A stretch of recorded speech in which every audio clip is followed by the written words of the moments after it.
اگر چند ایک کا آپ ذکر فرمائیں کہ مبلغ کے لیے جو اسلام کی دعوت دے رہا ہے، نیکی کی دعوت دے رہا ہے، برائی سے منع کر رہا ہے، اس کے اندر کیا خصوصیات ہونی چاہیے؟ چند کا ذکر آصف بھائی نے بھی کیا ضمناً، کچھ آپ بھی ذکر فرمائیں۔ ایز اے مبلغ ہونے کی حیثیت سے آپ کی جو ذات ہے ہر مبلغ کے لیے ایک ماڈل کی حیثیت رکھتی ہے۔ سبحان اللہ۔ دیکھیں آپ سن 12 ہجری کے اندر 11 ہجری کے بعد آپ کو نبی پاک صلی اللہ علیہ وسلم نے بھیجا بیعت عقبہ اولیٰ کے بعد۔ صحیح۔ تو آپ جب وہاں پر گئے تو ایک سال کے اندر دیکھیں قلت وقت میں کثرت عمل دیکھیں، ایک کم وقت میں زیادہ عمل، کم وقت میں زیادہ عمل، اپنے مشن پر فوکس رکھا اور کام کیسے کیا؟ جیسے کہ سیرتی کتابوں میں ہے کہ گھر گھر جا کر تبلیغ دی، سبحان اللہ۔ روزانہ ایک دو نئے جو ہے لوگ دائرہ اسلام کے اندر داخل ہوتے رہے، یہاں تک کہ جو اسلام ہے وہ قبا تک، مدینے سے لے کر قبا تک جو ہے وہ پھیل گیا۔ سبحان اللہ۔ آپ کی سب سے بڑی جو خصوصیت رہی وہ یہ رہی کہ آپ نے وقت کو بڑی حیثیت دی۔ وہ لمحہ، وہ ایک سال کا جو ٹائم پیریڈ تھا یہ بڑا اہم تھا۔ آپ نے اس سال میں ایسی تبلیغ کی کہ 70 سے 72 افراد جو ہے ان کو اسلام قبول کروا دیا، اور پھر اگلے سال نبی پاک صلی اللہ علیہ وسلم کی بارگاہ میں لے کر بھی گئے حج کے موقع پر، اور نبی پاک صلی اللہ علیہ وسلم سے انہوں نے گزارش کی کہ نبی پاک صلی اللہ علیہ وسلم ان کے پاس تشریف لے کر کے آئیں۔ تو یہاں پر بھی ایک بڑا اچھا معاملہ رہا کہ جب وہ تمام کے تمام نبی پاک صلی اللہ علیہ وسلم کی بارگاہ میں تشریف لے گئے تو انہوں نے کہا یا رسول اللہ صلی اللہ علیہ وسلم اب تو ہمارا تعلق یہودیوں سے منقطع ہو جائے گا، اور وہ بڑے طاقتور ہیں، صحیح، ہم اسلام لے آئیں۔ تو کہنے لگے یا رسول اللہ صلی اللہ علیہ وسلم کہیں ایسا تو نہیں ہے کہ جب اسلام کو غلبہ مل جائے اور آپ کو بھی غلبہ مل جائے تو آپ ہمیں بھول تو نہیں جائیں گے؟ اللہ اکبر، یہ اہل مدینہ نے کہا۔ اہل مدینہ نے کہا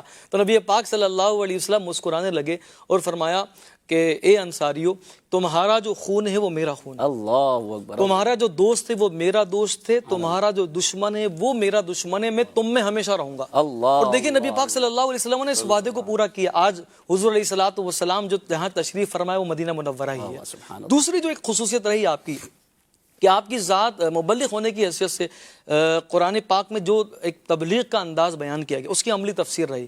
قرآن مجید فرقان حمید میں بیان کیا کہ ادعو الی سبیل ربک بالحکمہ، کہ تم اپنے رب کی طرف پکی تدبیر کے ساتھ، والموعظۃ الحسنۃ، اور اچھی نصیحت سے بلاؤ، وجادلہم باللتی ہی احسن، اور اس طریقے پر بحث کرو جو بہت اچھا طریقہ ہو۔ تو ہم یہ دیکھتے ہیں کہ آپ کو سائیکولوجی جس کو ہم کہتے ہیں نفسیاتی طور پر بھی آپ ایسا لگتا ہے کہ آپ نے نفسیات پڑھی ہوئی تھی، کہ آپ نے جو دعوت تبلیغ دی اس کے اندر سامنے والے کے انداز کو پیش نظر رکھا۔ جب آپ وہاں واپس تشریف لے گئے تو حضرت اسعد بن زرارہ رضی اللہ تعالی عنہ کے گھر پہ آپ ٹھہرے، میزبانی انہوں کے ہاں آپ ٹھہرے، اور انہوں نے آپ کی میزبانی کا شرف ان کو حاصل رہا۔ تو جب آپ ان کے ساتھ رہتے رہے، تبلیغ دین کا سلسلہ چلتا رہا، تو وہاں پر 2 اشخاص اور تھے، حضرت اسید بن حدیر رضی اللہ تعالیٰ جو بعد میں اسلام لے آئے تھے، اور حضرت سعد بن معاذ رضی اللہ تعالیٰ۔ حضرت سعد بن معاذ رضی اللہ تعالیٰ قبیلہ عبد اشہل کے جو ہے وہ سب سے بڑے سردار تھے۔ اچھا۔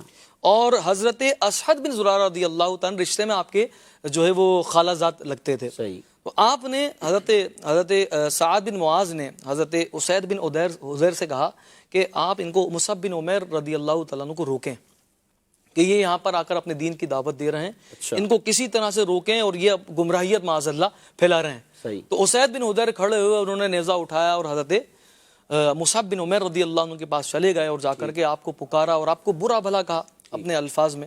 تو حضرت مصعب بن عمیر رضی اللہ تعالیٰ نے فرمایا کہ ان کو برا بھلا جب وہ کہنے لگے تو آپ نے فرمایا کہ آپ ہماری بات سنیں، اگر ہم بیٹھ سکتے تو آپ ہماری بات سن لیں، محبت سے بات کی۔ فرمایا کہ اگر آپ ہماری تھوڑی سی بات سن لیں، آپ کی سمجھ میں آتی ہے تو قبول کر لیجئے گا، ورنہ ہم چلے جائیں گے۔ صحیح۔ اب اس انداز سے گفتگو کی، انہوں نے کہا کہ یہ طریقہ تو اچھا ہے۔ جب وہ بیٹھے تو اللہ اکبر، حضرت مصعب بن عمیر رضی اللہ تعالیٰ جنہوں نے براہ راست نبی پاک صلی اللہ علیہ وسلم سے قرآن پڑھا سیکھا، ہمارے ہاں ایک اچھا قاری قرآن پڑھتا ہے تو ہمیں لطف آ جاتا ہے، اور وہ جنہوں نے نبی پاک صلی اللہ علیہ وسلم سے براہ راست قرآن پڑھا ہو اور پھر انہوں نے سنایا ہو تو کیا چمک اٹھی ہوگی اور کیا ان کے دل کی دنیا زیر و زبر ہو گئی ہوگی۔ تو وہاں پر جب اسید بن حدیر رضی اللہ عنہ نے قرآن کی تلاوت سنی تو ان کا دل چمک اٹھا اور کہنے لگے کیسا راستہ ہے، کس طرح سے ہم کس راستے سے اس میں داخل ہو سکتے ہیں۔ تو آپ دیکھیے، آپ نے ڈائریکٹ یہ نہیں کہا نمازیں پڑھنی پڑیں گی، روزے رکھنے پڑیں گے، آپ نے نفسیات کو پیش نظر رکھتے ہوئے کہا کہ اس میں داخل ہونے کا آسان سا راستہ ہے، آپ غسل کیجئے اور کلمہ پڑھ لیجئے، اب اسلام کے اندر داخل ہو جائیں۔ تو آپ رضی اللہ تعالیٰ نے اسلام قبول کیا، اور جیسے ہی سعد بن معاذ رضی اللہ عنہ کے پاس گئے تو سعد بن معاذ رضی اللہ تعالیٰ نے جیسے اسید بن حدیر رضی اللہ عنہ کو دیکھا تو انہوں نے کہا کہ مجھے لگتا ہے کچھ اور ہی ہو گیا ہے۔ صحیح، آپ کو تو روکنے کے لیے بھیجا تھا، معاملہ کچھ اور ہو گیا ہے۔ تو حضرت اسید بن حضیر رضی اللہ عنہ نے فرمایا کہ ان سے کہا کہ بھائی میں نے تو ان میں کوئی ایسی چیز نہیں پائی صحیح کہ جو مجھے لگے اگر تم سمجھا سکتے ہو جا کے تم سمجھا لو. ٹھیک ہے. تو حضرت سعد بن معاذ رضی اللہ عنہ دوسرے لمحے میں گئے. یہ وہ تھے کہ جن کے پیچھے پورا ایک قبیلہ تھا, قبیلہ عبد اشہل تھا, بہت بڑی ایک تعداد تھی. آپ کا اسلام میں داخل ہو جانا ایک بہت بڑا فائدہ مند تھا. جیسے ہی آپ آئے آپ نے بھی اسی انداز سے حضرت مصعب بن عمیر رضی اللہ عنہ سے بات کی.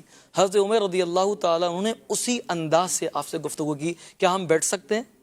اگر ہم بیٹھ جاتے ہیں تو میں آپ سے کچھ بات عرض کروں گا, اگر وہ آپ کی سمجھ میں آئے تو قبول کر لیں, اگر نہ آئے تو پھر میں یہاں سے چلا جاؤں گا.